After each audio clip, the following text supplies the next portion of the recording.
കപ്പൽ മുങ്ങുന്നു എന്നൊരു വാർത്തയാണ് വരുന്നത്. ഇതുവരെ 26 ഡിഗ്രി ചെരിഞ്ഞു കിടന്നിരുന്ന കപ്പൽ ഇപ്പോൾ കപ്പൽ മുങ്ങുന്നു എന്നൊരു വാർത്ത കൂടി സജോ നൽകുന്നുണ്ട്. അതിൽ 3 പേരുണ്ട്. അവരെ രക്ഷപ്പെടുത്താൻ സാധിക്കും. കാര്യം കോസ്റ്റ് ഗാർഡിന്റെയും നേവിയുടെയും ഒക്കെ നിയന്ത്രണത്തിൽ തന്നെയാണ്.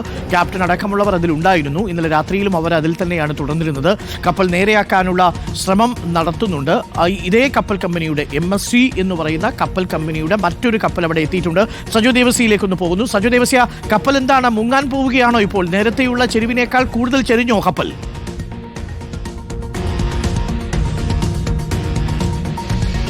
ഡോക്ടർ അരുൺ, ഇപ്പോൾ നാവികസേനയിൽ നിന്ന് ഔദ്യോഗികമായി നമുക്ക് ലഭ്യമാകുന്ന വിവരം 3 ക്രൂ മെമ്പേഴ്സ്, അതായത് ക്യാപ്റ്റനും 2 ക്രൂ മെമ്പേഴ്സും അടക്കം 3 പേർ ആ കപ്പലിൽ തുടർന്നിരുന്നു. അതാണ് അവരെയും കൂടി ഇപ്പോൾ INS സുജാതയിലേക്ക്, അതായത് നാവികസേനയുടെ കപ്പലിലേക്ക് മാറ്റിയിട്ടുണ്ട് അവരെ.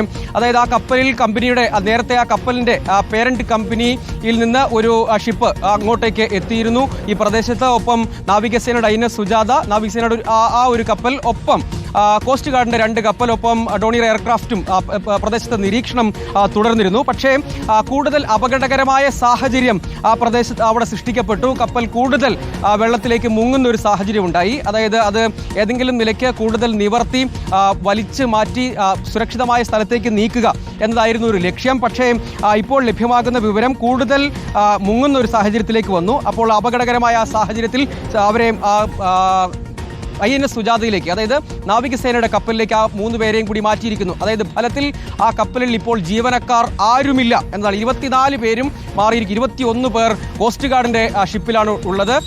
3 പേർ, അവശേഷിച്ചിരുന്ന 3 പേർ നാവികസേനയുടെ കപ്പലിലേക്ക് മാറിയിട്ടുണ്ട്.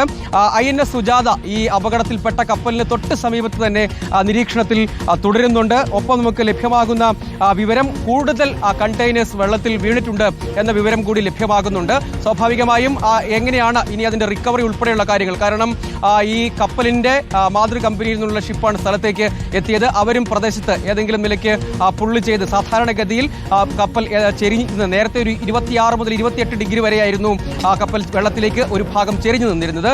അത് കൂടുതൽ മുങ്ങുന്ന സാഹചര്യം ഉണ്ടായി. അതോടുകൂടിയാണ് ഈ 3 പേരെയും കൂടി, കാരണം അവരുടെ സുരക്ഷ ഉറപ്പാക്കേണ്ടതുണ്ട്, അവരെ കൂടി ക്യാപ്റ്റനും മറ്റ് 2 ജീവനക്കാരുമാണ് കമ്പനി നിർദ്ദേശപ്രകാരം ഏതെങ്കിലും നിലയ്ക്ക് നിയന്ത്രണ വിധേയമാക്കാനും നീക്കുന്നതിനും സുരക്ഷിതമായി നീക്കുന്നതിനു വേണ്ടി മറ്റ് പേരന്റ് കമ്പനിയുടെ ഷിപ്പ് ഉപയോഗിച്ച് നീക്കുന്നതിനുള്ള ശ്രമമായിരുന്നു.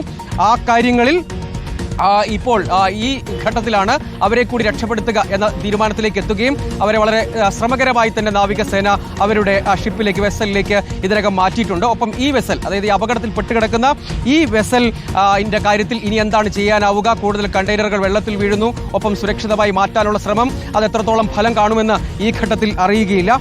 അതുകൊണ്ടാണ് ആ ജീവനക്കാരെ കൂടി മാറ്റി. അപ്പോൾ ഫലത്തിൽ അതിന്റെ നിയന്ത്രണം ഏതാണ്ട് പൂർണ്ണമായും നഷ്ടപ്പെടുന്ന നില വരുന്നൊരു സാഹചര്യമുണ്ട്. പക്ഷേ പേരന്റ് കമ്പനിയുടെ ഷിപ്പും നാവികസേനയുടെയും ഒപ്പം കോസ്റ്റ് ഗാർഡിന്റെയും ഷിപ്പുകളും എയർക്രാഫ്റ്റുകളും, അതായത് ഹെലികോപ്റ്ററുകളും സ്ഥലത്ത് നിരീക്ഷണം തുടരുന്നുണ്ട്. ഏതെങ്കിലും നിലയ്ക്ക് ആ കപ്പൽ ഉയർത്തി, അതായത് നേരത്തെ ഉയർത്താനുള്ള ഒരു സാഹചര്യം ഉണ്ടാകും എന്നതായിരുന്നു കരുതിയിരുന്നത്. അത് ഇനിയിപ്പോൾ എത്രത്തോളം സാധ്യമാകും? ഉയർത്തി നീക്കി മറ്റൊരു ഭാഗത്തേക്ക് സുരക്ഷിതമായി നീക്കുക എന്നതായിരുന്നു ശ്രമം.